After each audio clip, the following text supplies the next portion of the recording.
Sí. Bueno, te damos gracias, Señor, por este tiempo. Gracias, Señor, porque vamos a compartir tu palabra, porque vamos a aprender de tu palabra. Señor, queremos conocerte y queremos conocer lo que tu palabra dice, pero especialmente queremos ser transformados a la imagen de Jesucristo, Señor. Queremos que nuestras vidas se parezcan cada vez más a ti, para que podamos darte gloria, para que podamos honrarte, Señor, para que nuestras vidas reflejen tu amor y tu cuidado. Señor, queremos elevar tu nombre por sobre todas las cosas y quiero pedirte hoy por mis hermanos para que esta enseñanza pueda grabarse a fuego en sus corazones, Señor, y que ellos puedan seguir creciendo, Señor, y conociéndote cada día más. En el nombre de Jesús. Amén. Bueno, bienvenidos a todos una vez más y vamos a avanzar un poco con el tema de la deidad de Cristo. La idea es, si Dios nos permite, vamos a hacer esta clase y la semana que viene como para el tema de la deidad de Cristo y vamos a finalizar esta serie el jueves que viene. Así vamos a ir comenzando con otra serie diferente. De todas maneras, quiero recordarles por qué es que estamos haciendo este estudio de la deidad de Cristo y por qué es tan importante. No es simplemente el hecho de poder aprender algo de teología, porque hay veces que nos confundimos y pensamos que no nos damos cuenta de la utilidad que tiene, por ejemplo, un estudio sobre doctrina. ¿Sí? A veces como que lo minimizamos y decimos, ok, la doctrina es algo que estudian los pastores y nada más, y la verdad que no es así. La doctrina cristiana es en realidad la enseñanza de Jesús y de los apóstoles transmitidas a la iglesia y que la iglesia cree y que la iglesia vive y que realmente es el centro de nuestra fe como cristianos. Entonces la doctrina no es algo que simplemente tenga que estar como en papel, sino que es realmente el centro de nuestra vida como cristianos. Y dentro de este tema de la doctrina estamos viendo el tema de la deidad de Cristo, porque justamente Cristo es nuestro Señor y Salvador. Entonces, mínimamente tenemos que conocer quién es nuestro Señor y Salvador, quién es Jesucristo, ¿sí?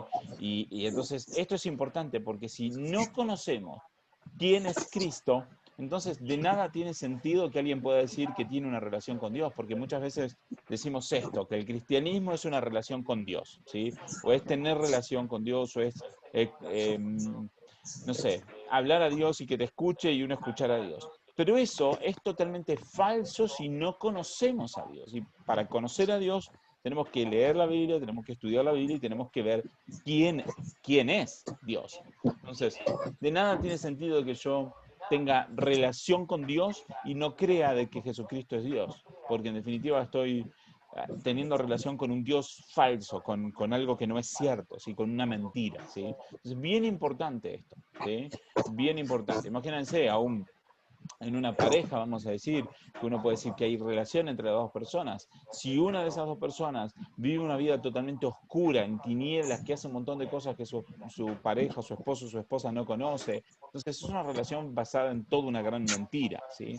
Es importante en ese sentido que nosotros no vivamos una relación con Dios basada en una mentira, sino que vivamos una relación con Dios conociendo quién es, cómo piensa, qué es lo que dice y un montón de otras cosas más. Entonces, ahora estamos viendo este aspecto de poder entender quién es Jesús, porque tiene un impacto para nuestras vidas. Entonces, por eso es que estamos haciendo esta serie, estamos estudiando este tema de la deidad de Cristo para que nosotros podamos realmente conocer quién es Dios, quién es Jesucristo, mejor dicho. ¿Sí? ¿Una pregunta?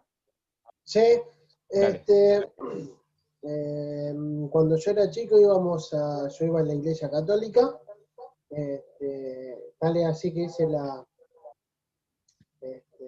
comunión, no hice la confirmación, y nos decían que nosotros podíamos hablar con Dios directamente, o sea, sabemos cómo es la relación católica, ¿no es cierto? No, no es tan así como la evangélica, ¿no es cierto? Uh-huh. A pesar de que también somos bautizados y otros temas más, ¿no es cierto? Pero con las cosas que nosotros hacíamos, que por ahí toda la semana te portabas mal, que éramos chicos, no hacíamos caso, qué sé yo, y era por acostumbramiento que decían que podíamos hablar con Dios, o de una mala doctrina. eh, Sí, muy buena pregunta. La Iglesia Católica, vamos a ser justos y correctos en este tema de la Iglesia Católica porque hay muchos errores en este aspecto. Nosotros como cristianos estamos en desacuerdo con la Iglesia Católica en una enorme cantidad de temas extremadamente importantes, ¿sí? No estamos en desacuerdo por cosas menores, sino que estamos en desacuerdo por cosas bien importantes. Pero con respecto a quién es Dios, a la Trinidad, a la deidad de Jesucristo, o sea, el hecho de que Jesucristo es Dios, el hecho de que Dios es Dios Padre, Dios Hijo y Dios Espíritu Santo, y que hay una relación interna entre ese Dios y que nosotros podemos tener relación con ese Dios, en ese aspecto estamos de acuerdo. No tenemos diferencias en ese aspecto con la Iglesia Católica. Entonces, hay muchos otros temas bien importantes en los que estamos de desacuerdo. En este puntualmente, en la Trinidad y cómo funciona la Trinidad, creemos en lo mismo, no tenemos una diferencia. Entonces, en un aspecto, vamos a decir de que los católicos creen en una relación con Dios similar a como nosotros creemos, en el sentido de que ellos sí creen que Jesucristo es Dios.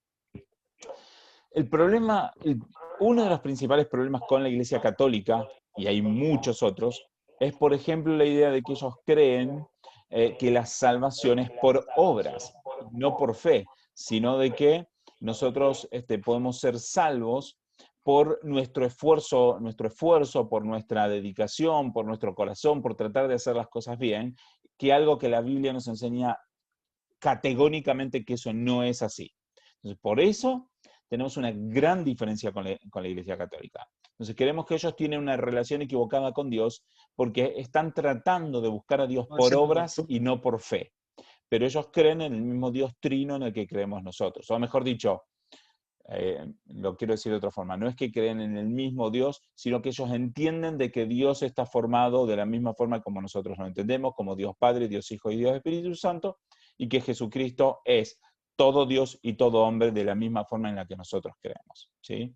Pero inclusive la Iglesia Católica, ellos, puede ser de que en algún momento digan de que se puede tener relación directa con Dios, pero en muchos otros casos lo que van a tratar de hacer es que le ores a la Virgen, que le ores a los santos, que le ores no sé, a ese tipo de cosas, y entonces en definitiva están poniendo intermediarios y trabas para que realmente nosotros tengamos una relación directa con Dios. Entonces, en algún aspecto ellos pueden decir eso, pero en otro aspecto lo niegan con sus hechos. Lo niegan, ¿por qué? Porque en el momento en que te están diciendo que ores a la Virgen María, vamos a decir, están directamente contradiciendo el concepto, ¿sí? Nosotros entendemos que nuestra relación es con Dios y punto, ¿sí? ¿Responde la pregunta? sí, Excelente, buenísimo. Ángel, ¿tenías una consulta también? Sí, viste lo que vos decías, bueno, la gran diferencia que era el tema de las obras. Ujú. Hay, yo veo y hay como también mucha gente que piensa de que, bueno, justamente esto de la fe y de las obras, que, bueno, hay mucha gente que obra mucho tiempo correctamente y ve que los cristianos como que no, es una imagen, ¿no? Es un punto de vista que tienen, ¿no?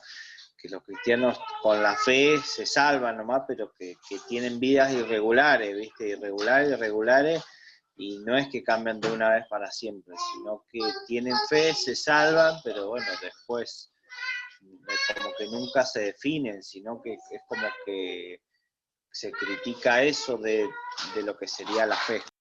Claro, es muy buen punto. Y de hecho, cuando terminemos la serie de la deidad de Cristo, a partir de la siguiente clase, vamos a comenzar a estudiar, probablemente vamos a empezar a estudiar el libro de Primera de Juan, la carta de Juan. Y una de las cosas que vamos a estar estudiando ahí es que aquel que cree en Jesucristo tiene que dar frutos. Si no da frutos, es demostración de que no cree en Jesucristo. Pero el punto es que absolutamente nadie en el planeta Tierra se salva por sus propias obras. Nadie se salva por sus propias obras. Pero decir de que tengo fe, pero eso no se refleja en obras, no se refleja en una vida que intenta caminar en santidad, en una vida que intenta dejar el pecado, en una vida que intenta amar al prójimo y todo lo demás, entonces es una demostración de que es una fe falsa, que es una fe muerta, que no es verdadera. Entonces, no podemos caer ni en un extremo ni en el otro extremo. La salvación nunca jamás va a ser por obras, pero la fe, o sea, la salvación es siempre por fe, pero la fe nunca puede no dar frutos. La fe sí o sí tiene que dar frutos. Aunque los frutos sean paulatinos, se van en aumento y la persona va siendo transformada lentamente, ¿sí? Pero la fe siempre da frutos. No puede ser de que la fe no dé frutos. ¿Sí? Entonces esto lo digo porque hay muchos cristianos que piensan que tienen fe y listo, y en realidad están teniendo una fe muerta, están teniendo una fe que es falsa, es una fe superficial, no es una fe verdadera. Una fe verdadera se transforma digamos, se evidencia en las actitudes, en la forma de ser de la persona. Es un gran engaño del día de hoy de muchos pastores que enseñan que la salvación es pura y exclusivamente por fe y que eso no tiene por qué dar ningún fruto. No, la salvación siempre da, la fe, por lo tanto la salvación, da frutos, ¿sí? Pero no quiere decir que por los frutos o las obras podamos ser salvos. ¿Responde la pregunta? ¿Sí? Buenísimo. Pero bueno, vamos a entrar en el tema de la deidad de Cristo. Y quiero Te hago comenzar una con... pregunta más. Dale porque el tema es importante, así que no tengo problema con detenernos a revisar este tema, ¿sí? Este, la Biblia, eh, tanto católica como evangélica y otras, porque sé que hay otras, ¿son diferentes? ¿Han cambiado algunos puntos? ¿Hay algo que haya cambiado? Yo ya te digo, me crié con la católica, ¿sí? No me Sí, acuerdo los puntos bien, pero ahora de grande que yo tengo entendimiento y leo o leí, o algunas cositas leí, la que me quedó reflejada es la Reina Valera. Después, claro, la que tenemos no me sí. acuerdo. ¿Hay diferencia? Sí, sí, sí y no. Vamos a aclarar un poquito esto. Primero tenés que imaginar de que la Biblia fue escrito, el Antiguo Testamento en hebreo mayormente, una parte en arameo también, y el Nuevo Testamento fue escrito mayormente en griego, ¿sí? No fueron escritos en español, ni fueron escritos en inglés, ni en ningún idioma actual. Inclusive no fue escrito en hebreo actual ni en griego actual, porque tanto el hebreo como el griego son idiomas que se siguen hablando, pero no se hablaba de la misma forma en aquel momento como ahora. Los idiomas sufren variaciones, es lo mismo que el español. No se hablaba lo mismo del español, no se hablaba de la misma forma hace 100 años atrás que ahora, ni siquiera se habla igual en diferentes lugares del mundo. Entonces tenemos que entender de que la Biblia está escrita en diferentes idiomas que incluyen... ¿se cayó el pollo justo, me parece? ¿Le estaba respondiendo a él? Ah, no, ahí está. Pensé que se Yo había puse quedado. volumen bajo nada más. Ah, ok, Dale. perfecto. No te vi más de repente y pensé que te habías quedado sin internet. Bueno, entonces decía que, entonces, primero y principal, la Biblia fue escrita en diferentes idiomas. Segundo, es que la Biblia es un compendio de libros, ¿sí? Primero, por ejemplo, Moisés escribió Génesis, Éxodo, Levítico, Números de Deuteronomio.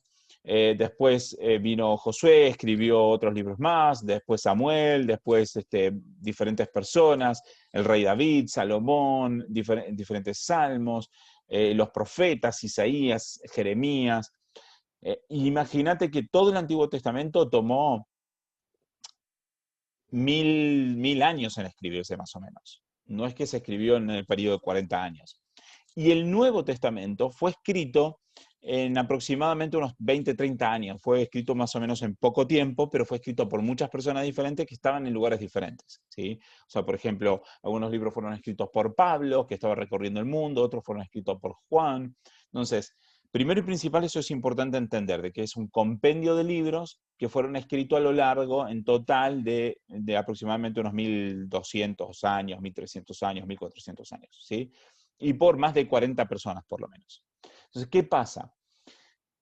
junto con los diferentes libros que hoy están unidos en la Biblia, hubo un montón de otros escritos. No es que los únicos que escribieron algo fueron los apóstoles o los profetas. Hubo gente que se escribía de la misma forma que ahora, ¿sí? Hay un montón de escritos, ¿sí? Ahora, para formar la Biblia hubo todo un proceso de compendio para decidir cuáles eran los libros inspirados y un proceso que nosotros entendemos que ha sido guiado por el Espíritu Santo para formar lo que hoy consideramos que son los libros de la Biblia. Entre la Biblia católica y la Biblia evangélica hay una gran diferencia, que es que la Biblia católica incluye, además de los libros que nosotros tenemos en nuestra Biblia, incluye 12 libros más, 12, pequeños libros son, 12 libros más que nosotros no incluimos. Esos 12 libros ya existían en tiempos de Jesús, porque son libros de lo que sería el Antiguo Testamento, o la parte de antes de Jesús. En el momento en que vino Jesús, ya esos 12 libros existían, ¿sí? Pero esos libros, en el tiempo de los judíos, la mayoría de los judíos no los consideraban inspirados, aún en ese tiempo. Y Jesús, hay pruebas bíblicas en donde Jesús hace referencia a cuáles son los libros que él consideraba inspirados del Antiguo Testamento, y por lo que Jesús dice, nosotros entendemos de que él se refiere solo a los libros que nosotros tenemos en nuestro Antiguo Testamento, y que Jesús no está incluyendo esos 12 libros, porque había muchos judíos que en aquel tiempo no los consideraba inspirados, ¿sí? De todo el Nuevo Testamento, la Biblia católica y la evangélica son iguales, no hay diferencias, ¿sí? De ahí en adelante, después de que murieron todos los apóstoles y el Nuevo Testamento y el Antiguo Testamento quedó todo cerrado, la Biblia quedó cerrada como la tenemos nosotros, no como la tienen los católicos. Y esos 12 libros extras se seguían leyendo. Por un tiempo se seguían leyendo, pero no como inspirados, sino como libros históricos, ¿sí? Para entender historia de aquel tiempo, para entender de la misma forma de que alguien pudo haber leído la Ilíada, que es un libro también histórico, o escritos por Josefo o por otros historiadores. Son libros considerados históricos, pero no inspirados. Y la Iglesia no los consideró inspirados por más de 1400, 1500 años. En el tiempo de la Reforma, cuando vino Lutero y se separó la Iglesia evangélica de la Iglesia católica, en aquel tiempo los católicos lo que hicieron fue incluir esos 12 libros como una forma de separarse de los evangélicos y de distanciarse de los protestantes, vamos a decir. Entonces, recién en ese momento, después de la Reforma protestante, los católicos incluyeron esos 12 libros que antes no existían. ¿Se entiende? Entonces, hoy por hoy la diferencia entre la Biblia católica y la Biblia evangélica es únicamente que la Biblia católica contiene esos 12 libros extras que nosotros no tenemos. Y nosotros consideramos que esos 12 libros tienen errores doctrinales importantes y tiene contenido que se contradice con el resto de la Biblia. Porque la Biblia no tiene contradicciones, no tiene ni una contradicción de ningún tipo. Aún aquellas cosas que parecen una contradicción se pueden explicar fácilmente, la gran mayoría de las cosas se pueden explicar fácilmente como en realidad no son contradicciones, sino que son diferentes formas de expresar la misma cosa, ¿sí? Pero esos 12 libros contienen contradicciones y contienen doctrinas que nosotros consideramos que no están reflejadas en el resto de la Biblia. Entonces, por eso es que nosotros no consideramos esos 12 libros y ellos sí. De ahí, de esos 12 libros, los católicos los usan para justificar algunas doctrinas que nosotros consideramos erradas, como por ejemplo el hecho de hablarle a los muertos, ¿sí? O cosas por el estilo que nosotros consideramos que eso es pecado y que la Biblia dice que está mal, que Dios no quiere. Además de eso, hay diferencias de traducción, pero es simplemente como que si dos traductores diferentes toman el mismo escrito en el original, lo traducen de dos formas diferentes, pero son dos traducciones válidas y bien hechas de la misma forma, simplemente que son diferentes porque fueron traducidas por diferentes traductores. Entonces consideramos que las traducciones bíblicas de los católicos están bien, no están erradas, no tienen problemas doctrinales las traducciones católicas. Entonces, en ese sentido no tenemos problema con los católicos. En comparación con otros, como por ejemplo los testigos de Jehová tienen una Biblia como la nuestra, pero ellos tienen traducciones propias que tienen graves errores de traducción que son tendientes o están introducidos intencionalmente para torcer la doctrina bíblica a como ellos quieren hacerla parecer. Entonces, la Biblia, como la de los Testigos de Jehová, es porque tiene errores graves de traducción que un traductor de hebreo o griego antiguo, aunque no sean cristianos, pueden confirmar los errores de traducción en las Biblias de ellos, de los Testigos de Jehová. Pero la de los católicos no tiene errores de traducción, sino que tiene agregado unos libros que nosotros no consideramos bíblicos por los motivos que di antes. ¿Responde la pregunta? Buenísimo.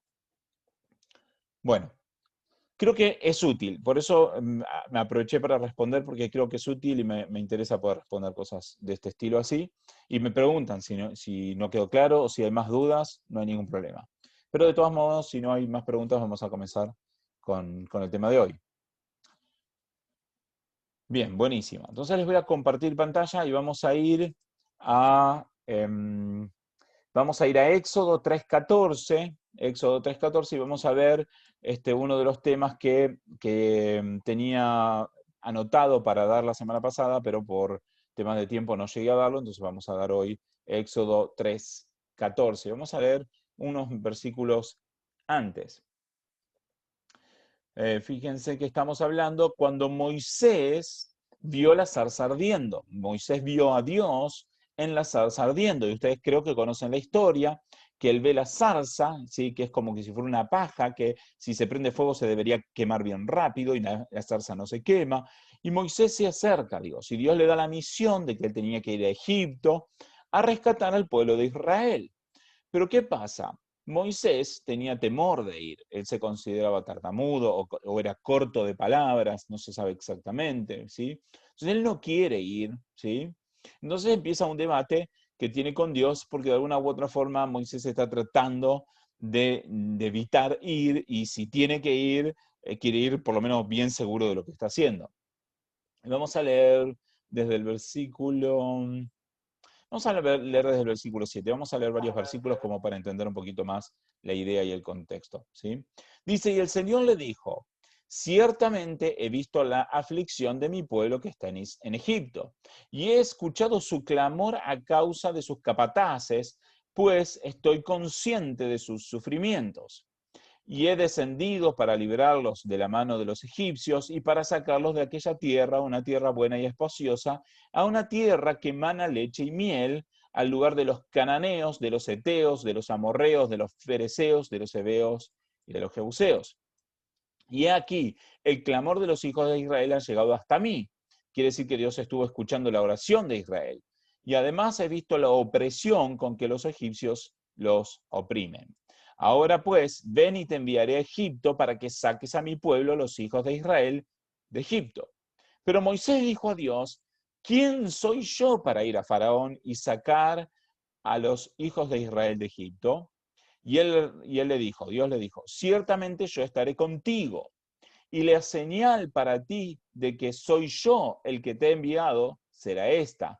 Cuando hayas sacado al pueblo de Egipto, adoraréis a Dios en este monte. Entonces dijo Moisés a Dios, he aquí, si voy a los hijos de Israel y les digo, el Dios de vuestros padres me ha enviado a vosotros, tal vez me digan, ¿cuál es su nombre? ¿Qué le responderé?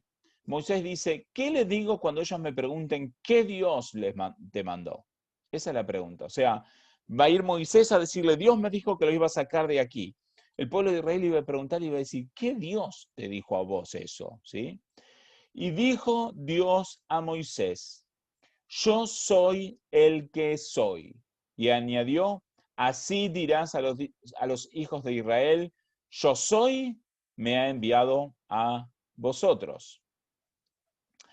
Dijo además Dios a Moisés, así dirás a los hijos de Israel, el Señor, el Dios de vuestros padres, el Dios de Abraham, el Dios de Isaac y el Dios de Jacob, me ha enviado a vosotros. Este es mi nombre para siempre, y con él se hará memoria de mí de generación en generación. Bien, y antes de entrar a analizar un poquito este pasaje, quiero hacer una aclaración, ya que estuvimos hablando de las traducciones. por ejemplo, yo no estoy utilizando la traducción de la Reina Valera, estoy utilizando una traducción de la Biblia de las Américas. Entonces, posiblemente algunas palabras ustedes las vean diferentes, pero tienen el mismo sentido, no hay diferencia en cuanto a doctrina ni nada por el estilo, simplemente dos lenguajes diferentes, ¿sí? Para expresar las mismas cosas. Bien. Entonces, lo importante aquí es este versículo. O sea, entiendan la historia, ¿sí? Moisés está tratando de entender qué es lo que les va a decir al pueblo de Israel, ¿no? Y Dios le dijo que cómo identificar a Dios. Él mismo dijo, yo soy el que soy. Y añadió así dirás a los hijos de Israel, yo soy me ha enviado a vosotros, ¿sí? Aún más, después dice, este es mi nombre para siempre, y con él se hará memoria de mí de generación en generación. Ahora, cuando esta palabra de yo soy de aquí, que figura aquí, en hebreo es la palabra Yahweh, o la habrán escuchado como Yahvé en muchas oportunidades, o Jehová en algunos casos. En el original en griego es Yahweh, esa es la palabra, es el nombre, ¿sí? Es lo que es, mejor dicho, cómo se dice la palabra yo soy. Y significa literalmente yo soy, ¿sí? Eso es lo que significa. Pero Dios le está diciendo a Moisés que ese es su nombre, yo soy, Yahweh.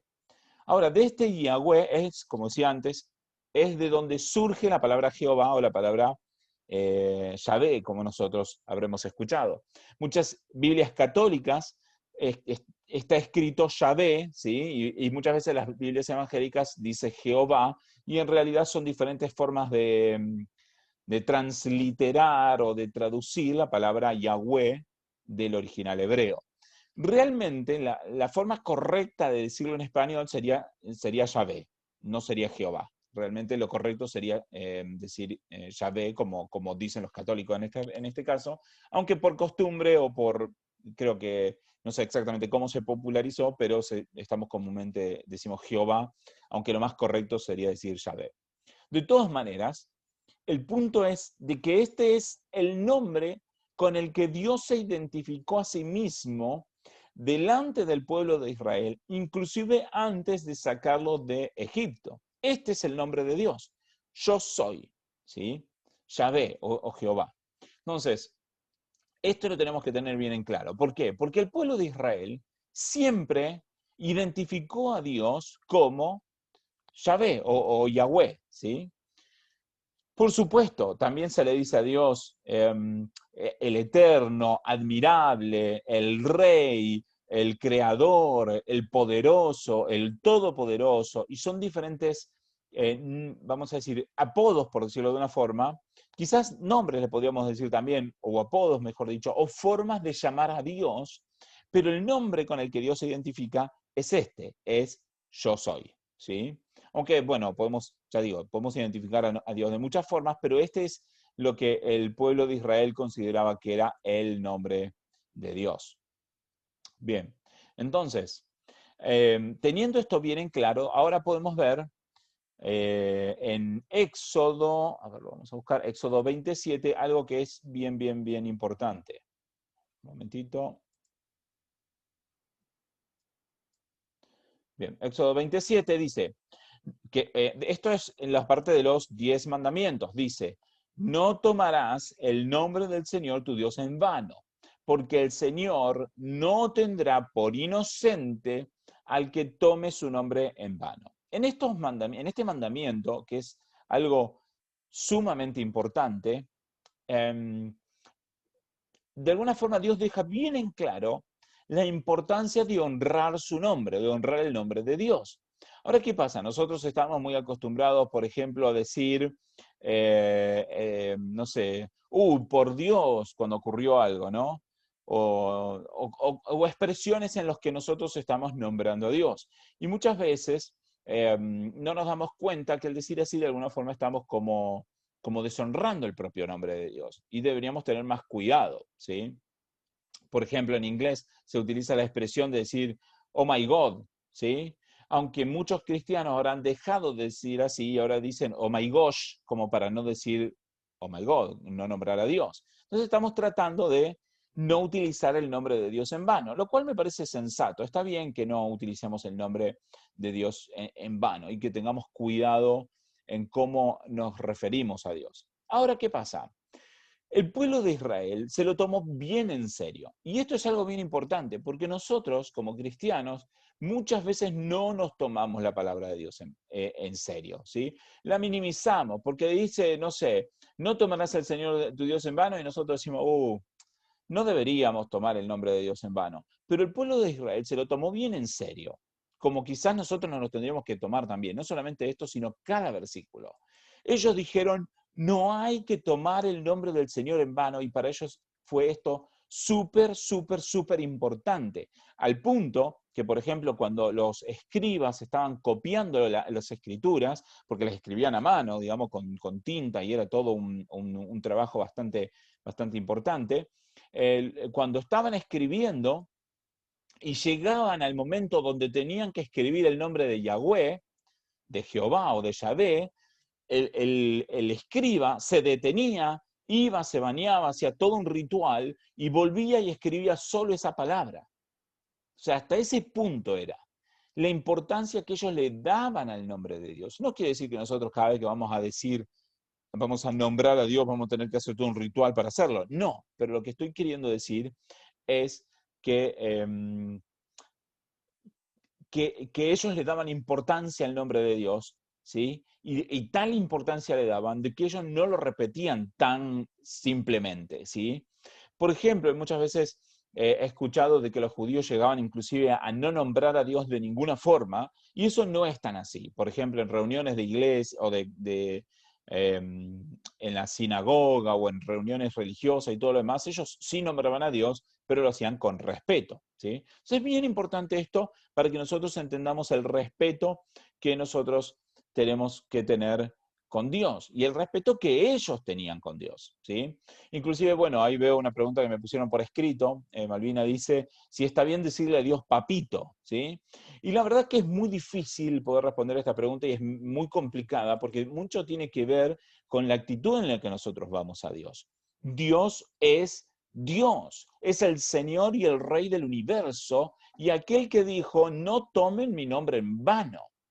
Claro que Dios es nuestro Padre y lo amamos como Padre, pero todo lo que hacemos lo tenemos que hacer con sumo respeto porque Dios se lo merece. Nosotros no estamos a la altura de Dios como para hablarle insolentemente, ¿sí? O como para hablarle como que si fuera un che pibe, vamos a decir. Es Dios el Rey y Señor del universo y delante de Él vamos a estar y vamos a tener que dar cuentas, ¿sí? Entonces no es que esté mal decir papito, por ejemplo. Mi punto es que tenemos que hablar a Dios con gran respeto. Cada uno sabe cómo respeta a Dios y cómo debería respetar a Dios, pero nosotros tenemos que hablarle a Dios con gran respeto, con amor, con gran afecto y sabiendo que Dios nos ama, que Dios nos cuida y que Dios es nuestro Padre, pero sin perder el respeto de ninguna forma, ¿sí? Entonces, esta sería la idea fundamental detrás de este tema de si le decimos papito o no a Dios, ¿sí? Definitivamente no está bien que le digamos el barba o el de arriba o algo por el estilo. Eso yo entiendo que es una falta de respeto. Papito, en un sentido de amor y con respeto, no lo vería tan mal, pero siempre y cuando haya un alto nivel de respeto de todas maneras. Bien, entonces entendiendo esto, ahora nos podemos ir entonces a Juan capítulo 8 y vamos a ver cómo esto está relacionado con la deidad de Jesucristo. Entonces vamos a ver Juan capítulo 8, vamos a ver versículo, vamos a leer,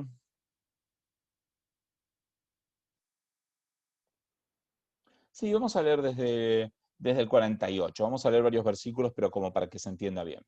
Dice, contestaron los judíos y le dijeron, ¿no decimos con razón que tú eres samaritano y que tienes un demonio? Los judíos estaban atacando a Jesús directamente. Y Jesús les respondió, yo no tengo ningún demonio, sino que honro a mi Padre y vosotros me deshonráis a mí. Pero yo no busco mi gloria, hay uno que la busca y juzga, o sea, Dios está buscando la gloria de Cristo. En verdad les digo que si alguno guarda mi palabra no verá jamás la muerte. Y los judíos le dijeron, ahora sí sabemos que tienes un demonio. Fíjense, Abraham murió, y también los profetas. Y tú dices, si alguno guarda mi palabra, no probará jamás la muerte. Esto es importante, ¿por qué? Porque Abraham, para los judíos, era el patriarca más importante, era el padre de todos, Abraham, ¿sí? Era el padre no vamos a decir, no tanto el padre de la fe porque ellos no lo veían así, pero era el padre de todo el pueblo de Dios, ¿sí? Entonces está diciendo que Jesús, que era descendiente de Abraham por ser judío, según la carne, ellos están diciendo que es imposible de que Jesús fuera superior a Abraham. Ese era el argumento de los judíos. Entonces continúa diciendo, ¿eres tú acaso mayor que nuestro padre Abraham que murió? Fíjense, aquí lo vemos. Los judíos están diciendo, si Abraham se murió y Abraham era el padre de todos nosotros, ¿cómo puede ser de que vos tengas vida eterna o que vos puedas asegurar que alguien pueda no morir jamás, siendo que el mayor de todos nosotros es Abraham y murió? Los profetas también murieron. ¿Quién crees que eres?, le dicen a Jesús. Y Jesús le respondió, si yo me glorifico a mí mismo, mi gloria no es nada. Es mi Padre el que me glorifica, de quien vosotros decís, Él es nuestro Dios. Y vosotros no lo habéis conocido, pero yo lo conozco, y si digo que no le conozco, seré un mentiroso como ustedes. Pero si lo conozco, guardo su palabra. Pero continúa diciendo, vuestro padre Abraham se regocijó esperando ver mi día, y lo vio y se alegró. ¿Qué es lo que está diciendo? Está diciendo varias cosas. Por un lado está diciendo de que Abraham tenía esperanza de ver a Cristo, al Mesías, ¿sí? Y que la fe de Abraham, ¿en dónde estaba basada? Estaba basada en que él esperaba ver al Mesías, ¿sí? Esto lo vimos cuando vimos la serie de Génesis, y estábamos hablando de que aún desde Adán y Eva, ellos estaban esperando que viniera la simiente, que la simiente era el que iba a salvar al mundo de sus pecados. Desde Génesis 3:15, el mundo, la humanidad está esperando al Salvador. Entonces Abraham tuvo fe esperando el Salvador, esperando a Cristo. Por esto los judíos le dijeron, ¿aún no tienes 50 años y has visto a Abraham? Le están diciendo a Jesús, vos no pudiste haber visto a Abraham. No puede ser porque sos muy joven. Y Jesús le dijo, en verdad les digo, antes que Abraham naciera, yo soy. Fíjense, le está diciendo, por un lado, le está diciendo de que Jesucristo existía desde antes de que Abraham. Y esto lo vimos cuando comenzamos la serie con respecto a la deidad de Cristo. Hablábamos de que Jesucristo existía desde la eternidad. Eso lo vemos en Juan capítulo 1, versículo 1. Desde siempre existió Jesucristo, ¿sí? Pero existía en forma de Dios, no en forma humana, pero en forma de Dios. Entonces está recalcando esta idea de que Jesucristo existe desde antes de la eternidad. Pero además, ¿cómo lo hace? Lo hace utilizando esta expresión de decir, yo soy. Él podría decir, en verdad les digo, antes que Abraham naciera, yo ya existía, o yo ya vivía, o yo ya estaba en el mundo, o algo por el estilo, pero él no utiliza ninguna de esas expresiones, utiliza esta expresión de yo soy. Básicamente lo que está haciendo es pronunciando el nombre de Dios. Está diciendo, en verdad les digo, antes que Abraham naciera, Dios. ¿Sí? Es un juego de palabras. Él está diciendo, yo soy. Está diciendo, yo soy Dios. Está diciendo, yo existía eternamente. Está diciendo de que el nombre de Dios se le identifica a Él mismo. ¿Se entiende? No es una cosa menor. Porque los judíos no expresaban esta palabra porque ellos no tomaban el nombre del Dios en vano. Si aún Jesús hubiera estado hablando sobre Dios y no sobre él mismo, y él hubiera mencionado el yo soy así, hubiera sido complicado porque él hubiera estado tomando el nombre de Dios en vano, quizás, ¿sí? Pero acá el punto que él está haciendo algo más fuerte. Está asignándose el nombre de Dios a él mismo. Entonces, el punto es este. Si Jesús no es Dios, lo que Jesús hizo es una blasfemia terrible para los judíos. Es la peor blasfemia de todas. Esta expresión es la peor blasfemia de todas si Jesús no fuera Dios. Pero como Jesús es Dios, esta expresión es verdadera. Entonces, quedan dos opciones. O Jesús es Dios, o Jesús está loco de remate, o es un hereje total, a quien nosotros no debemos seguir de ninguna forma. No hay término medio. ¿Se entiende el punto? Y esto es súper importante, porque en este verso vemos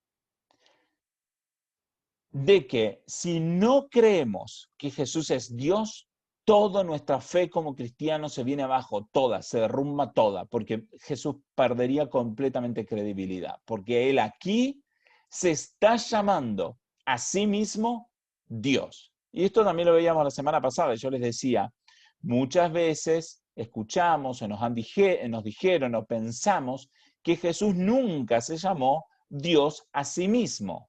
Porque nosotros esperaríamos ver que Él dijera, yo soy Dios, ¿sí? Que Él dijera, que usara esa expresión. Pero Jesús no usa esa expresión. ¿Por qué? Porque Él es judío y Él tiene que utilizar la expresión y la forma en que los judíos tenían que entender, aún basada en las Escrituras. La forma en que Jesús tenía para explicar que Él era Dios en la mente judía y basada en las Escrituras, es decir, yo soy. ¿Se entiende? Entonces acá vemos de que Jesús está diciendo textualmente y literalmente de que Él es Dios y que si esto no fuera así, entonces Él perdería credibilidad y sería un mentiroso. Fíjense que cómo sigue. Entonces tomaron piedras para tirárselas, pero Jesús se ocultó y salió del templo. Y esto es bien importante también. ¿Por qué? Porque los judíos en este tiempo estaban gobernados por los romanos. Y los romanos les habían prohibido a los judíos, mejor dicho, a todas las naciones, que aplicaran la pena de muerte por sí mismos. Los judíos tenían prohibido aplicar la pena de muerte. Los judíos podían, por ejemplo, si encontraban a alguien robando, ponerlo en la cárcel, podían darle un castigo, pero no podían matar a nadie, lo tenían prohibido legalmente. La pena de muerte era administrada solo por los romanos. Entonces, si los judíos, mejor dicho, si el gobierno judío quería aplicar la pena de muerte a alguien, tenían que apresarlo, llevarlo delante de los romanos, expresar el juicio, ¿sí? O sea, hacer un juicio, declararlo culpable, y entonces los romanos lo tenían que asesinar, como fue cuando Cristo murió realmente. Ese es el proceso. Los judíos no tenían autorización para aplicar la pena de muerte. Pero en este punto, los judíos entendieron que lo que Jesús estaba diciendo era tal blasfemia, una blasfemia tan grande, que ni siquiera se pudieron contener para ir a llevarlo de los romanos. Quisieron matarlo inmediatamente. Esto de tirarle piedra no era tirar una piedrita como para molestarse. Esta era la forma que, según las escrituras del Antiguo Testamento, como los judíos tenían que aplicar la pena de muerte. Sí, ahí te escucho. En cuanto al contexto histórico, no a lo que pasa ahora, pero en cuanto a lo que vos estás haciendo del contexto histórico, no era algo común que lo juzguen de esa manera, porque en ese tiempo no estaba el Nuevo Testamento, ni siquiera se escribía y ni siquiera los judíos habían escuchado todas las enseñanzas de Jesús para tener la claridad con la que hoy nos vemos. No diga que lo manden a matar, pero sino que duden de que venga una persona así. Bueno, el punto es que los judíos tenían todo el Antiguo Testamento. Y en el Antiguo Testamento Dios les da muchas reglas claras y pautas claras para cómo ellos tenían que comportarse en diferentes circunstancias. Si alguien se llamaba Dios a sí mismo, era merecedor de la pena de muerte, según el Antiguo Testamento. Entonces ellos, antes de ser conquistados por los romanos, ellos tenían autorización de matar a alguien, aplicar la pena de muerte a alguien que se hacía llamar Dios y no lo era. Pero también tenían claridad sobre el Mesías que vendría y cuál era la actitud que iba a tener el Mesías y qué es lo que el Mesías tenía que hacer. Jesús en todo ese tiempo, él está demostrando por muchas formas de que él es Dios, a través de los milagros que está haciendo, a través de la predicación que él está haciendo y a través del cumplimiento de todas las profecías que Jesús fue cumpliendo. Porque Jesús fue cumpliendo todas las profecías. Se fue cumpliendo el tiempo esperado en que naciera. Jesús nació en el tiempo calculado. Además, se cumplió en el lugar donde tenía que nacer porque estaba profetizado que naciera en Belén. Estaba profetizado, por ejemplo, bueno, muchas cosas que él hizo estuvieron todas profetizadas. Entonces, todas esas profecías Jesús las fue cumpliendo. Entonces, los judíos tenían que haber visto de que Jesús estaba cumpliendo las profecías. Entonces, al cumplir las profecías y hacer demostración de su poder a través de sus milagros, los judíos debían haber entendido de que Jesús era Dios. Los judíos en aquel tiempo no tenían ninguna excusa para no reconocer que Jesucristo era el Mesías. No tenían ninguna excusa. Ok. ¿Te responde tu pregunta? Sí, no, de verdad, yo inmediatamente cuando me lo dijiste, ahí sí, porque estaban todas las señales. Estaban todas las señales. Y te digo más, si un día vamos a ver un poco el tema de cuál es el rol de los milagros y de las manifestaciones, sí, milagrosas de Dios.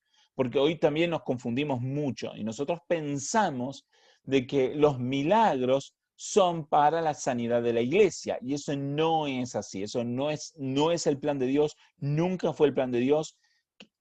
Utilizar las sanidades con el objetivo primario de la sanidad de las personas. Es un objetivo secundario. El objetivo primario de los milagros era demostrar quién es el enviado por Dios.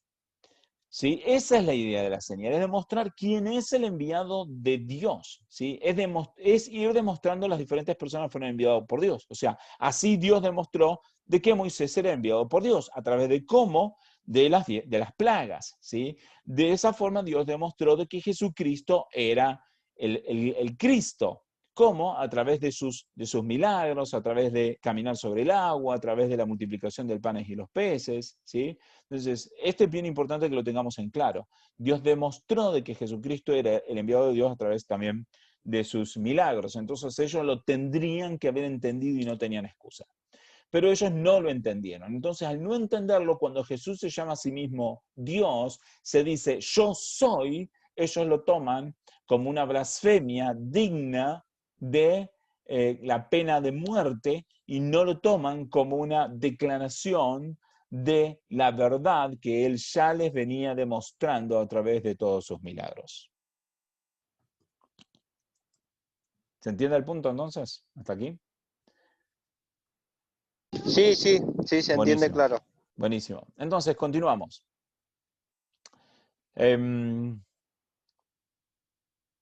Bien, entonces Marcos 14, 61 es básicamente la misma historia, o una historia similar, mejor dicho, no es la misma historia, pero la diferencia es que en este caso él está delante del sumo sacerdote. El sumo sacerdote era como el papa para los católicos, el sumo sacerdote era para los judíos, era el principal sacerdote de todo el planeta para los judíos, no había otro, el sumo sacerdote era el más importante. Es como que si él hubiera estado delante del papa, si hubiera en la comparación, ¿no? Obviamente, el Papa para nosotros no es un líder religioso de ninguna forma, pero en la comparación, para que se entienda, el sumo sacerdote es, para los judíos era el principal, ¿sí? Bien, similar, la misma idea, ¿sí? Y lo llevaron a Jesús al sumo sacerdote y se reunieron los principales, los ancianos y los escribas, ¿sí? Bueno, conocemos la historia de Pedro, lo que pasó con Pedro. Dice, entonces el sumo sacerdote levantándose se puso en pie y le preguntó a Jesús, Marcos 14, 60 estamos leyendo, diciendo, ¿no responden nada? ¿Qué testifican estos contra ti? Pero Jesús callaba y no respondía. Y le volvió a preguntar al sumo sacerdote diciéndole, ¿eres tú el Cristo, el Hijo del bendito? Y Jesús dijo, yo soy. Él está diciendo dos cosas al decir yo soy acá. Él está diciendo, sí, soy el Cristo, el Hijo del bendito, y estoy diciendo, soy el mismo Dios, porque está utilizando el nombre de Dios. Y además de eso dice, y veréis al Hijo del Hombre sentado a la diestra del poder y viniendo con las nubes desde el cielo. Esto es una declaración también de deidad tremenda. Está diciendo, yo me voy al cielo con todo el poder y voy a volver viniendo del cielo con poder. Entonces el sumo sacerdote, rasgando sus ropas, dijo, ¿qué necesidad tenemos de más testigos? Jesús está diciendo que Él es Dios delante del mismísimo sumo sacerdote, de la persona más importante para el pueblo judío, de la que tenía la responsabilidad de asegurarse de que no viniera ningún falso profeta, ni ninguna otra persona haciéndose pasar por el Cristo. Este sumo sacerdote, el que tenía la responsabilidad del pueblo, de la vida espiritual de todo el pueblo judío.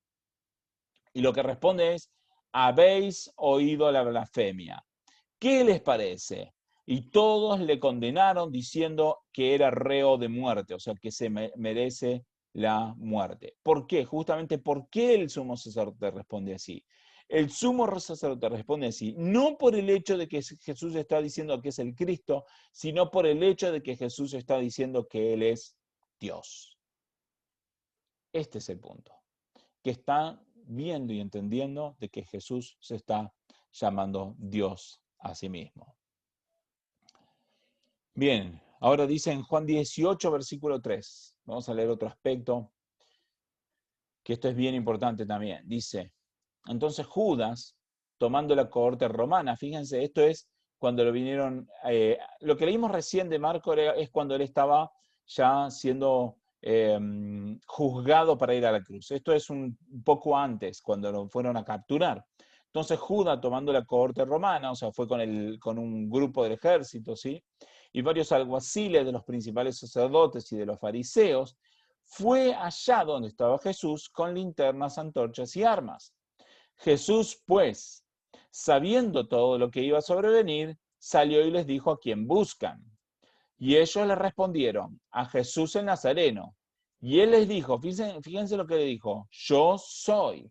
Y Judas, el que le entregaba, estaba con ellos. Él escuchó esto que Jesús está diciendo, yo soy. Y cuando él les dijo, yo soy, retrocedieron y cayeron en tierra.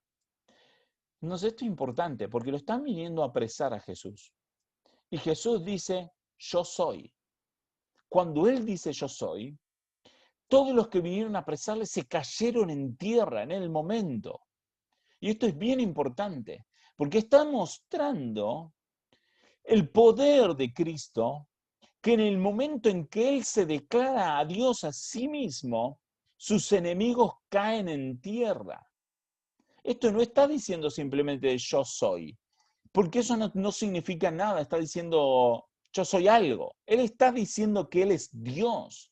Él está diciendo que no hay otro fuera de Él. Él está diciendo yo soy Dios. Y esta declaración hace que sus enemigos se caigan humillados en tierra. Después continúa y Jesús se deja llevar preso, porque él sabía que tenía que ir a la muerte. Pero es bien importante esto, de que antes de que Jesús decidiera ir voluntariamente a la muerte, él se declara Dios y sus enemigos son derrumbados al suelo. Entonces, fíjense la importancia, no es una cosa menor pensar de que Jesús es Dios. No es una cosa menor, es una cosa sumamente importante. Y por hoy vamos a cerrar con este versículo. Dice en Juan 8, 23 y 24, dice así, y Jesús les decía, ustedes son de abajo y yo soy de arriba. Ustedes son de este mundo, yo no soy de este mundo. Por eso les dije que moriréis en vuestros pecados, porque si no creéis que yo soy, moriréis en vuestros pecados. Esto es bien importante. ¿Por qué? porque no hay salvación si no creemos que Jesucristo es Dios.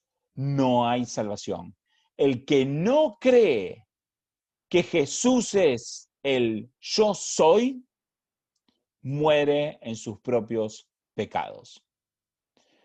La fe en Cristo no es solo la fe de que por la muerte de un hombre nuestros pecados son perdonados. Nuestra fe es que Dios se hizo hombre en Jesucristo y como hombre, pero siendo Dios, entregó su vida para perdonar nuestros pecados. Pero si no creemos que es Dios el que se hizo hombre, entonces moriremos en nuestros propios pecados. Es tremendamente importante entender de que quién es Jesucristo. El que se entregó por nosotros fue el mismísimo yo soy hecho hombre para perdonar nuestros pecados. Como decía hace unos días atrás, si Jesucristo fuera un solo hombre, y aunque hubiera sido perfecto, su sangre hubiera podido pagar solo por los pecados de una sola persona. Para que Jesucristo hubiera podido pagar por los pecados de todos los que creemos, Jesucristo tenía que ser Dios, sí o sí. Entonces, esta es la idea de la clase de hoy. Bueno, honestamente, hoy simplemente di lo que no había podido dar la semana pasada, pero aún me quedan 2 clases, me queda la clase que originalmente estaba agendada para hoy, así que me van a quedar 2 clases para terminar, pero creo de que está siendo bien importante y Dios quiera que realmente en cada uno de sus corazones puedan entender la importancia de todo esto. Porque la fe no solamente es tener un entendimiento de algo, sino es un reconocimiento profundo que realmente impacta nuestras vidas, que no es simplemente decir, oh sí, Jesucristo es Dios, no. O sea, es Dios, es de verdad Dios, ¿sí? Y eso tiene grandes implicaciones. Es el mismo creador del universo que se entregó por nosotros. Así que espero que realmente esta enseñanza les marque sus corazones como marca mi corazón. Definitivamente sí marca mi corazón y espero que produzca el mismo efecto en cada uno de ustedes. ¿Hay alguna pregunta hasta aquí? ¿Algún comentario?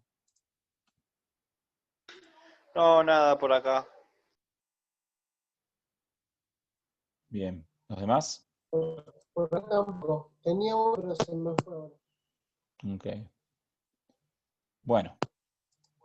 Ok, entonces, si no hay preguntas, aprovechamos para hacer una oración. Oramos por las personas que tenemos ahí en la lista. No sé si hay algún motivo más de oración que haya surgido. No, la verdad que Darle la gracia a Dios por todo lo que estoy orando por mi hermano Antonio. Nosotros creemos que es por fe, que Dios está obrando en su vida.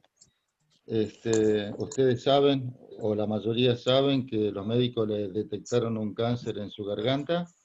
Y en la primera intervención que le hicieron, hará 15 o 20 días más o menos, para colocarle la bolsa gástrica, él no lo soportó, se descompensó mal y no le pudieron poner la bolsa gástrica para hacerle la quimioterapia.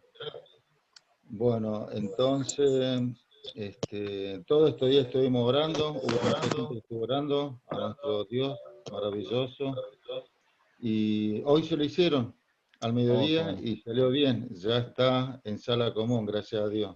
Qué bueno. Eso quería dar gracias y también seguir orando por su vida y por su salvación.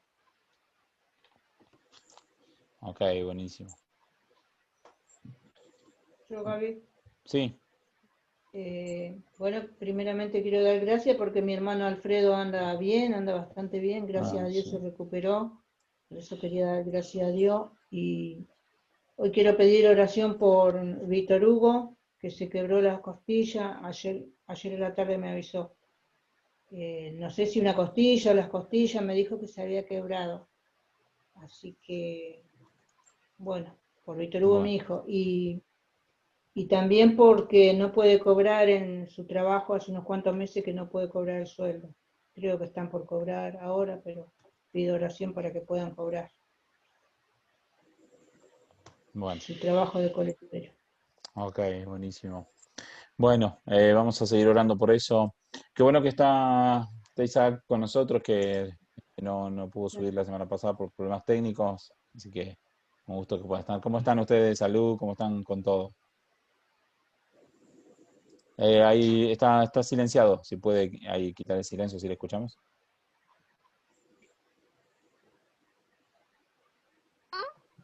Ahora sí. Sí, ahora no lo escucho. No, sigue muteado. Ahí está. Ahí sí. Sí, Bueno, ahora sí. buenas tardes, hermanos, a todos. Bueno, quiero dar gracias por la invitación. Así que hoy tuve suerte y me pude conectar. Bueno, No sé, me superó la tecnología y bueno, ¿qué va a ser? Por suerte hoy estoy conectado, escuchando la bueno. palabra del Señor por medio del hermano Gabriel. Así que, bueno, ¿Y cómo doy gracias está a toda la todos. familia? Todo bien, gracias a Dios, todo bien, Bien. ya recuperado del todo. Y bueno, yo, como le decía a Zacarías, tengo 7 vidas como el gato. Así Está que bien, está bien. gracias al Señor, ¿no? Qué Que me bueno, qué sacó bueno. de todos los problemas de salud que tenía, así que estamos todos bien, gracias a Dios. Y bueno, vamos a ver, hoy tampoco me podía conectar, pero quise entrar en Zoom directamente por la aplicación y después, bueno, intenté por medio del link que me mandó Zacarías y bueno, así que por ahí pude entrar. Y por eso Qué estoy bueno, me alegro conectado. mucho. Adolfo, ¿cómo está usted? ¿Cómo está del oído? Que estaba con algunos problemitas ¿Cómo la semana estás? pasada. Justo estaba pensando también, por supuesto, de dar gracias sobre todas las cosas, ¿no? Por las oraciones de que compartía con los hermanos, ¿no? De la situación que estaba teniendo. Que también, gracias a Dios, como que se me fue de a poco, ¿viste? Asimismo tengo que también, sí, son consecuencias, como yo soy empleado de la construcción y muchas veces uno cuando es chico, a veces no nos cuidamos auditivamente, creemos, ¿viste? Y eso mismo con el tiempo nos afecta. Nos Claro, venimos a cuidar después a veces, ¿viste? De grande a ponernos los auditivos, qué sé yo, en las obras, claro. ¿viste? Consecuencia un poco de eso, pero sí, me habían dicho, me parece que como que no escuchaba, me volvían a repetir, ¿viste? Volví a preguntar y corroboré que era como que había un problema de que Claro, una claro. disminución así auditiva. Pero bien, como que, viste que el sordo a veces cree que escucha, el sordo cree que está escuchando perfecto. Claro, Me sentía sí, como sí, una pequeña disminución y así como un zumbido, ¿viste? Pero claro, no, bien, ahora mejor. estoy tengo que hacerme ver, hermano, tengo que hacerme ver, y cuidarme en ese, pero bien agradecido por las oraciones de mis hermanos y Claro que bueno, sí. creyendo que Dios, hace la obra, ¿no? Total. Claro que sí. Hola, Isaac. Claro que sí. Bueno, vamos a orar entonces, seguimos Gaby, orando.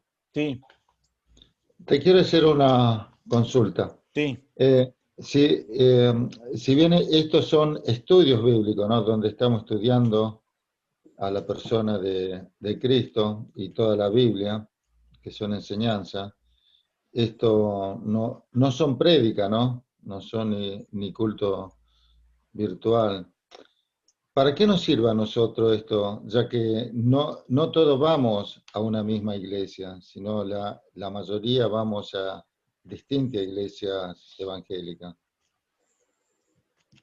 bueno, yo creo que fundamentalmente para aprender la palabra, sí, ese es el objetivo, aprender la palabra, porque conocemos a Dios a través de la palabra, no hay otra forma de conocer a Dios, ¿sí? O sea, sí la predicación de las personas, pero la predicación, si alguien predica a otra persona, es la predicación de la palabra y es la palabra la que nos presenta a Dios, que nos enseña a Dios y que nos transforma por medio del Espíritu Santo conforme a la imagen de Dios. Entonces, mi objetivo es fundamentalmente predicar la palabra. Y sé que también hay muchas veces hay personas que por diferentes motivos no están pudiendo congregarse fundamentalmente. Nuestro objetivo mayormente no es llegar a personas que se estén congregando, sino más que nada personas que por algún motivo u otro, sobre todo en este tiempo de pandemia, por algún motivo no se puedan congregar, o que de alguna forma estén necesitando aprender un poco más de la palabra, porque también entiendo de que no todas las iglesias quizás tienen la preparación como para poder enseñar profundamente la palabra. Y bueno, de alguna forma Dios me ha permitido poder tener un estudio un poco más profundo de lo que la palabra de Dios enseña. Entonces, bueno, mi objetivo es fundamentalmente poder dar profundidad para que cada uno pueda profundizar. Pero bueno, ya digo, nuestro objetivo primario no es tanto llegar a personas que se estén congregando, aunque está abierto, no tenemos problema, pero es más que nada llegar a personas que por algún motivo u otro no están congregándose o que realmente necesitan realmente aprender la palabra y que por algún motivo no tienen de dónde aprenderla. Gaby, ¿y eso también tiene que ver con los falsos maestros? Sí tiene que ver en el sentido de que sí, yo creo que hay muchos maestros que no están enseñando bien la palabra. ¿Sí? Creo que hay muchas personas que no están enseñando, por diferentes motivos. Creo que hay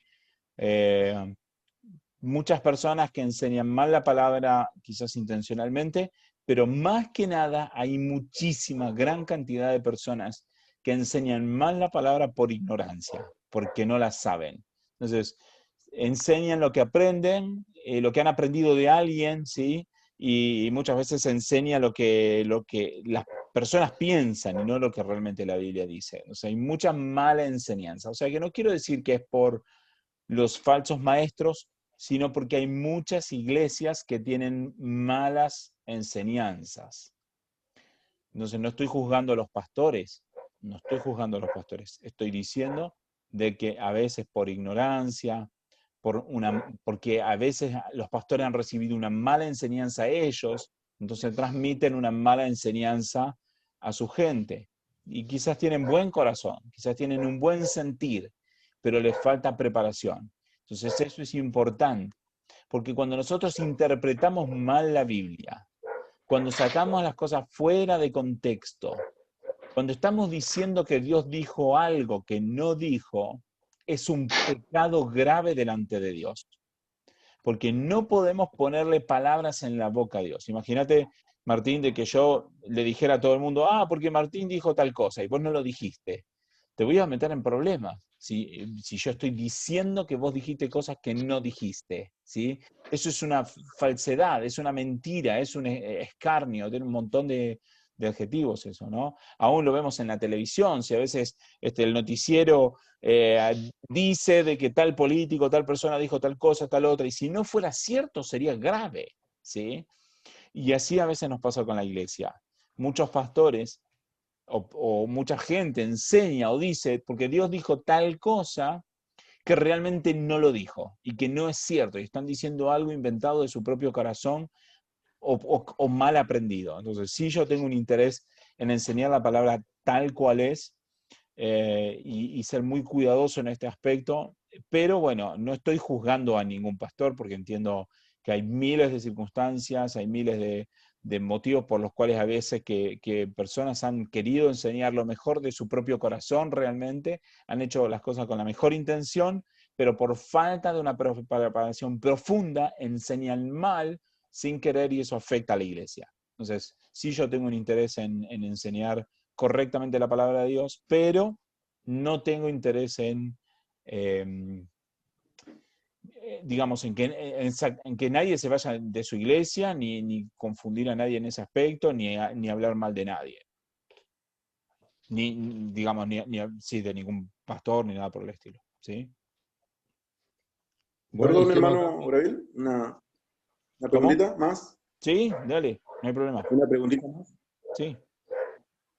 No, el conocimiento de los antiguos ha ido evolucionando a lo que es ahora al creyente de antes, ¿no? Porque viste que es como que el maestro, me refiero, se ha evolucionado a través de estos tiempos, a la profundidad de la palabra, me refiero, hermano Gabriel. Sí, le diría que involucionamos. En vez de evolucionar, más que evolucionar, hicimos un retroceso. ¿Sí? ¿Qué es lo que pasa? Le quiero A un explicar una maestro me cosa. refiero en los tiempos antiguos, a un maestro en tiempos antiguos. Sí, Me refiero al, en algunas cosas a la palabra. evolucionamos. En algunas cosas evolucionamos, en otras no. Pero le quiero decir, le quiero hacer entender esto. Si yo de repente un día empiezo a sentir de que Dios me dijo X cosa, no importa que algo que yo pienso que Dios me dijo, pero que en realidad Dios no me dijo, que yo me lo inventé y que yo supongo que Dios me lo dijo. Y lo empiezo a enseñar, ¿sí? Y alguien creyó lo que yo le dije y lo tomó. Pero no fue Dios, simplemente salió de mi propio corazón, porque tenía una buena intención. A lo mejor yo tenía una buena intención, no tenía una mala intención. Pero dije algo que pensé porque lo sentí y listo. Entonces otra persona recibe eso, lo cree y lo empieza a enseñar. Pero ahora no lo enseña como que Dios se lo dijo a él. Lo enseña como una verdad que aprendió de mí. ¿Sí? Esa persona lo va a enseñar. Y otras personas lo van a escuchar, lo van a haber aprendido, y eso se va sedimentando, eso se va afirmando y se va, digamos, va quedando dentro de la mente de la iglesia como que si fuera una verdad bíblica, y en realidad no fue una verdad bíblica, fue algo que a mí se me ocurrió y que lo dije pensando que era bueno. Si sobre eso otra persona siente algo que sale de su propio corazón, y piensa algo y lo siente, lo que sea, pero sale de su buen corazón, no sale de una mala intención, vamos a decir, pero no es Dios, y le agrega sobre lo que yo dije, entonces eso se empieza a hacer crecer, a hacer crecer, a hacer crecer, a hacer crecer, a hacer crecer, y así. Hoy en las iglesias evangélicas tenemos una enorme, enorme cantidad de mala enseñanza que se ha acumulado con el correr de los siglos, que nunca fueron bíblicas de ninguna forma. Hay una gran cantidad. Y la verdad que el trabajo de poder separar y decir, esto sí es bíblico y esto no es bíblico, no es fácil.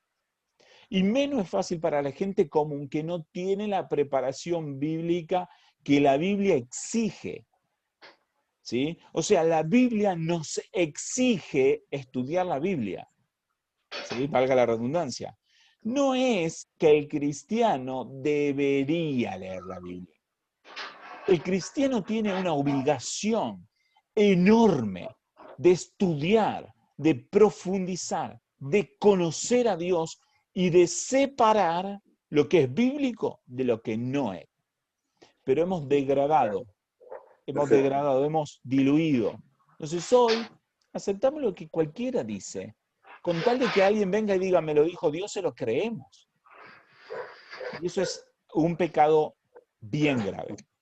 Al margen de eso, en el estudio de la palabra, de la Biblia, sí se han hecho avances en muchos aspectos, en el sentido de que, por ejemplo, en la medida que se fue pudiendo estudiar mejor el idioma hebreo y el griego original, se ha podido comprender mejor lo que la Biblia decía en algunos aspectos, ¿sí? Hemos podido entender mejor el plan de Dios porque Dios nos ha ido abriendo el panorama, en el sentido de que antes de Jesús había muchísimas cosas que la iglesia no podía entender. Después de Jesús hubo muchas cosas que la iglesia comprendió porque vio la revelación de Jesús. Aún después de Jesús, la iglesia estaba esperando la segunda venida de Cristo inmediatamente, pero no vino inmediatamente. Pasaron aún 2000 años y la seguimos esperando y la tenemos que esperar inmediatamente. Pero eso nos ha traído luz de poder entender de que Jesús nunca estaba diciendo que iba a venir en ese mismo momento, sino que siempre debíamos estar preparados para una venida inminente de Dios. Entonces vamos aprendiendo de algunas cosas. Pero, si bien pudimos aprender en algunas cosas, la situación actual de la iglesia en Argentina, en mi opinión, es muy, muy, muy grave en ese aspecto. Muy grave. Y que deberíamos ser muchísimo más diligentes de aprender la palabra de Dios y enseñar lo que la palabra de Dios dice y no lo que sale de nuestro propio corazón. Y eso es súper importante. ¿Responde la pregunta? Perfecto, perfecto, Manu, perfecto. Isaac había levantado la mano antes de Oh, no lo vi. Adolfo. Sí, no, era para cuando estaba explicando que algunos pastores, por ejemplo, bueno, explican mal la palabra de Dios. Pregunto, Eso no es pecado, porque según como dice la Biblia, dice que no usé la palabra en vano, la palabra de Dios en vano. Eso quería comentar o preguntar. Si le parece, o sea, la pregunta sería si es pecado enseñar demasiado la palabra de Dios. No, si comentar mal lo que es o enseñar mal la palabra de Dios. Enseñar mal la palabra de Dios es pecado y es un pecado grave. Por eso, la pregunta va a lo que comentaba antes, ¿no es cierto? De que algunos pastores no enseñan bien la palabra de Dios, entonces, o Sí, usan la palabra de Dios en vano. claro, claro que sí, claro que sí. Hay muchos pastores que utilizan, enseñan la palabra de Dios mal y que sacan muchas veces los versículos fuera de contexto. O sea, toman una idea, la sacan de donde está y dicen lo que piensan que dice, pero no es lo que realmente está diciendo. Uno de esos ejemplos es a ver, vamos a buscarlo un momentito. Vamos a poner un ejemplo que es bien común. A ver. Pero ¿y no es pecado eso, enseñar mal Sí, la palabra de Dios? enseñar mal la palabra de Dios es pecado, pero vamos a decir, peor pecado es que alguien enseñe un montón de cosas de su propio corazón. O sea, si yo me paro delante del púlpito, delante de la iglesia, ¿sí? Agarro la Biblia, la pongo arriba del púlpito y empiezo a predicar y digo, quiero predicarles por esta experiencia que yo tuve, porque ayer me pasó esto, esto y lo otro. Es un pecado peor, porque no estoy ni siquiera intentando predicar la palabra de Dios, estoy predicando de lo Ah, que a mí mismo me sale.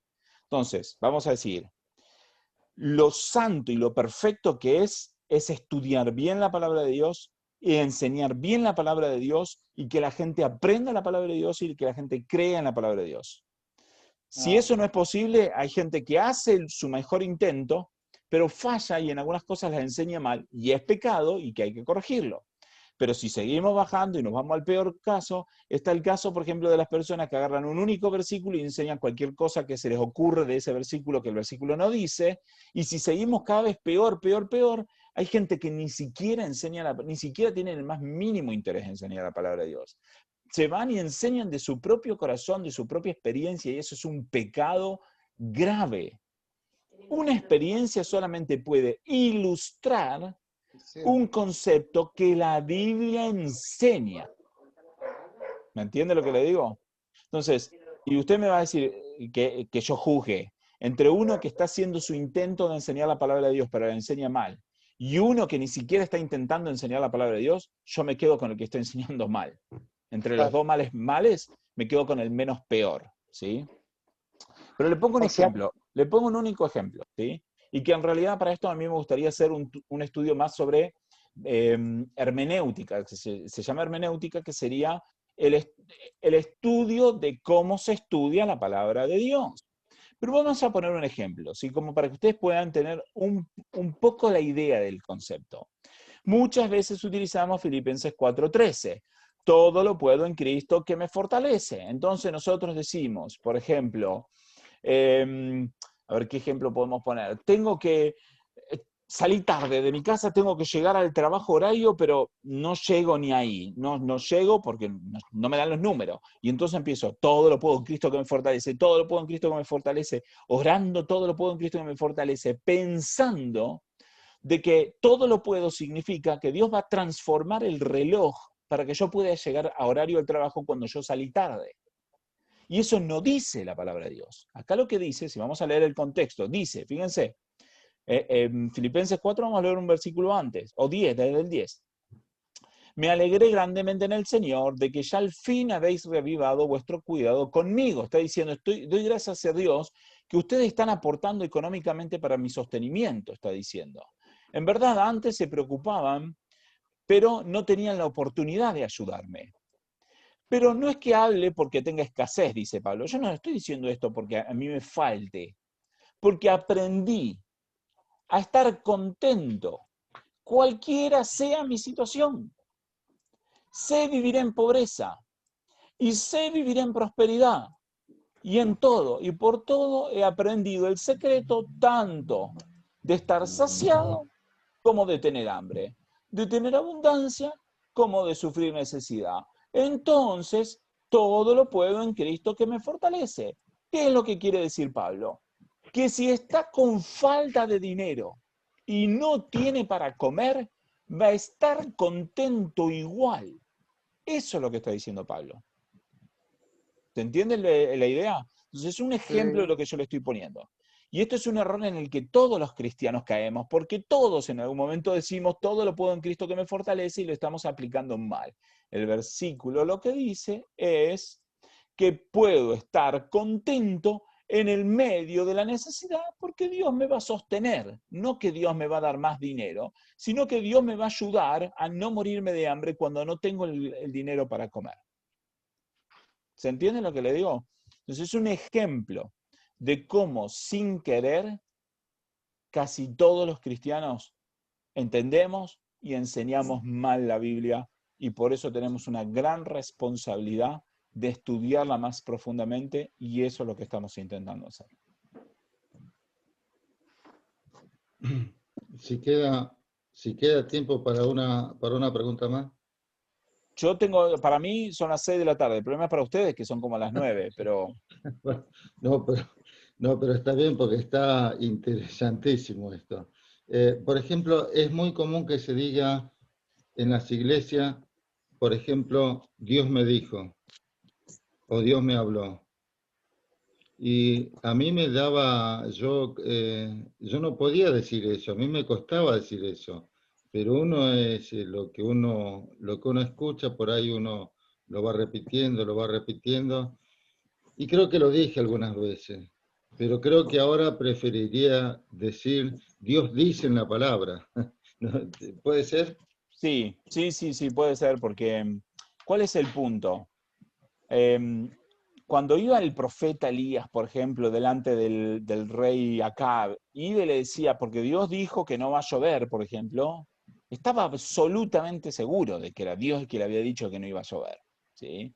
Cuando Moisés dijo, Dios me dio estos 10 mandamientos, y acá están las pruebas y están por escrito, estaba absolutamente seguro de que Dios le había dicho los 10 mandamientos. Y lo que Dios decía se transformaba en palabra absoluta de Dios, para lo cual el ser humano estaba en absoluta obligación de aceptar y de responder. ¿Se entiende el punto? Imagínense esto, si viniera Dios mismo ahora y de repente apareciera en nuestra casa, delante nuestro, y yo lo viera con mis propios ojos, lo primero que ocurriría es que yo me caería al suelo humillado de frente al piso. Terrible, ¿se entiende? De la misma forma que se cayó la multitud cuando fue a buscarlo a Jesús y Jesús dijo, yo soy, y todos cayeron derrumbados delante de Dios. No es que cayeron hacia atrás como caen en la iglesia a veces porque le imponen las manos y caen como planeando hacia atrás. No. Si acá apareciera la presencia de Dios, la mismísima presencia de Dios, cada uno de nosotros, bueno, no estamos en el mismo lugar físicamente, pero imaginando que lo estuvieran, ¿no? Cada uno de nosotros caería derrumbado delante de la presencia de Dios, con las rodillas en el suelo y la cara en el suelo apoyando contra el piso. Y estaríamos humillados, estaríamos apenados, estaríamos terriblemente convencidos de nuestro propio pecado. Primero y principal. Primero. Segundo, como dijo Isaías, diría, Isaías 6, vamos a buscarlo, Isaías 6:4. Isaías 6:4. Dicen, fíjense, entonces dije, cuando él vio la presencia de Dios, ¿no? ¡Ay de mí! Porque estoy perdido, porque soy hombre de labios inmundos, y en medio de un pueblo de labios inmundos habito, porque han visto mis ojos al Rey, el Señor de los ejércitos. Y de hecho acá no dice el Señor, acá dice Yahvé, dice Yahweh, dice yo soy de los ejércitos, ¿sí? Esto es lo que está diciendo Isaías. Está convencido de su propio pecado. Entonces Dios tiene que hacer algo y envía un ángel con un altar, con un fuego del altar para que toque su boca, y entonces le dice, he aquí tu iniquidad es quitada y perdonado tu pecado. Fíjense, o sea, lo tremendo de estar delante de la presencia de Dios. Entonces, teniendo eso en cuenta, si alguien dice, Dios dijo tal cosa, tiene que estar recontra absolutamente seguro, porque lo que está diciendo está clamando como que si fuera la mismísima palabra de Dios.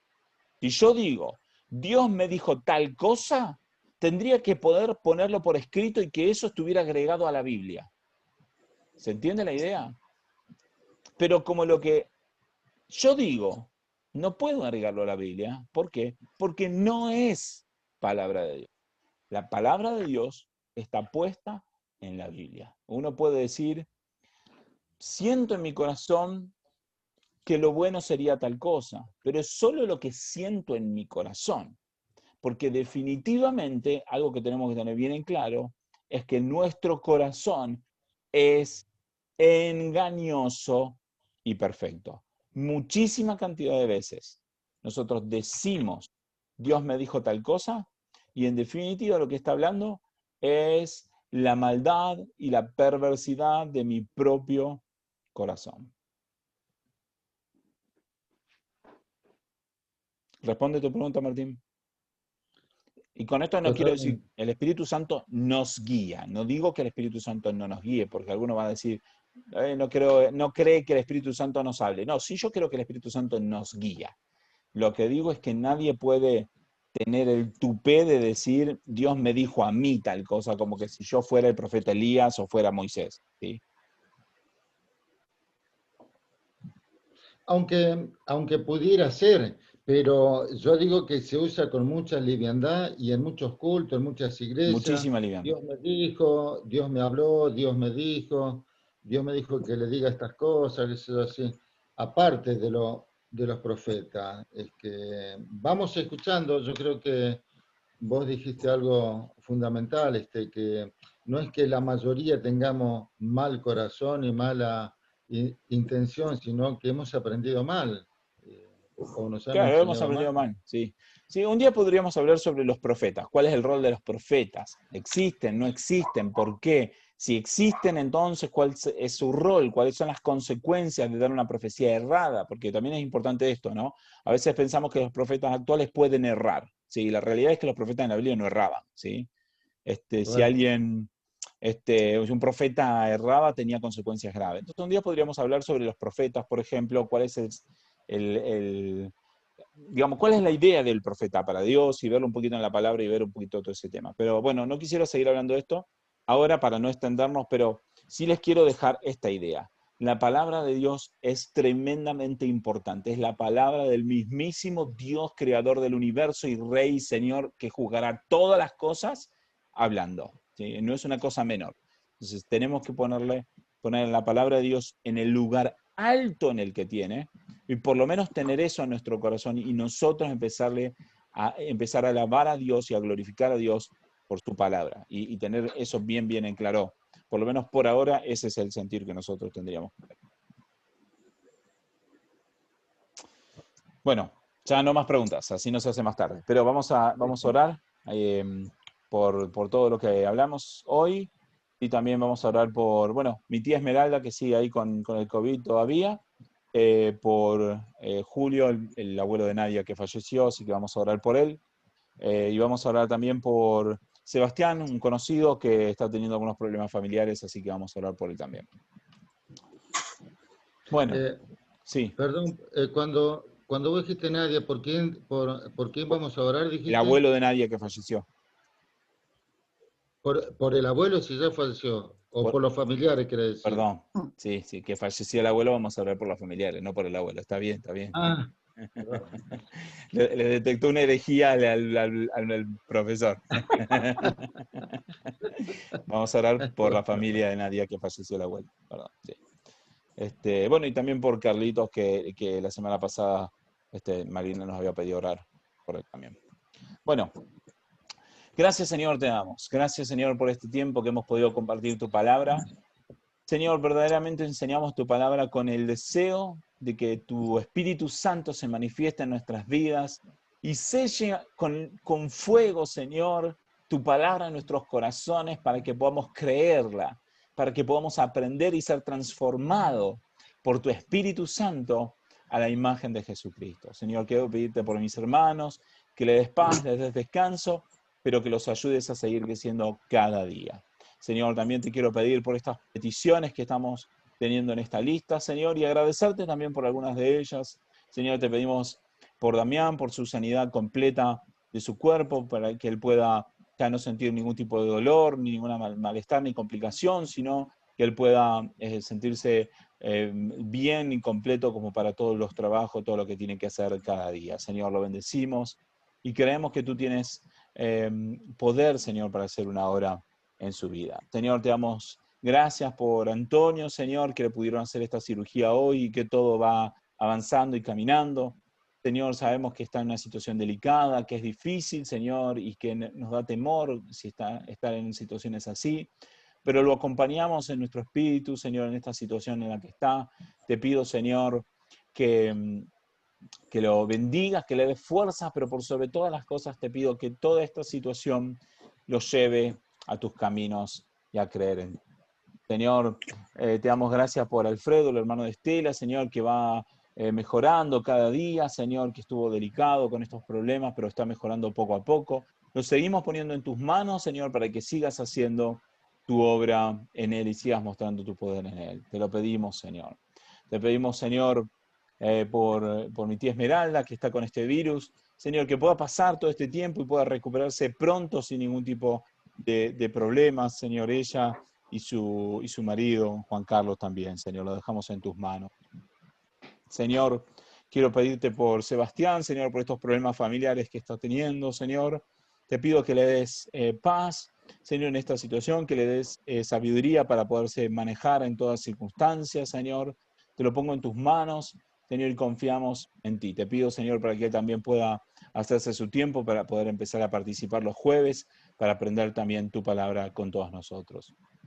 Señor, quiero pedirte por Víctor, Señor, por estas costillas quebradas que tiene, Señor, y también por su trabajo que últimamente no está pudiendo cobrar su sueldo, Señor. Te pido que obres en él, Señor, que su vida sea transformada, Señor, que su cuerpo sea sanado, Señor, y por sobre todo que él pueda cobrar de nuevo su salario para poder mantener a su familia. Te pedimos que guarde su familia y que en esta situación tú les fortalezcas, Señor, y no les hagas faltar nada. Señor, quiero pedirte por Carlito, Señor, para que también tu Espíritu Santo toque su corazón, Señor, que está dando sus primeros pasos en la fe en Cristo. Te pido que lo afirmes, Señor, que lo transformes completamente, Señor, que él sienta en su corazón un deseo profundo y fuerte de conocerte cada día más y cada día más caminar en tus caminos.